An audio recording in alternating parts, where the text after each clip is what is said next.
तो hi guys, मैं विशाल और आप देख रहे हो मेरा चैनल गैजेट्स क्रैकर। और आज के इस वीडियो में जो है मैं आपको बताने वाला हूँ कैसे जो आप अपने सैमसंग गैलेक्सी J2 2018 की बैटरी लाइफ को बढ़ा सकते हो। तो चलिए वीडियो को स्टार्ट करते हैं। तो दोस्तों, ये जो ट्रिक है वो 100% प्रूवन ट्रिक है। मैं खुद इसे अपने फ़ोन में यूज़ करता हूँ।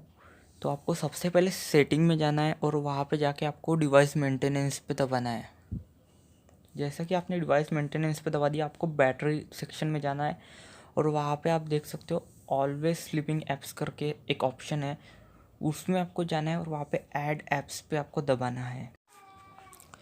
तो दोस्तों, आपको इन सभी ऐप्स को सिलेक्ट कर देना है और ऊपर डन में दबाना है।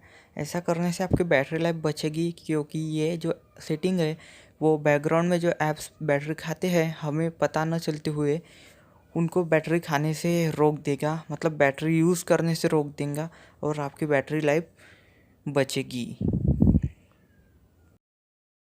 तो बस यही था आज के इस वीडियो के लिए। अगर आपको ये पसंद आया होगा तो इसको लाइक कर देना और साथ ही में चैनल को सब्सक्राइब करना मत भूलना।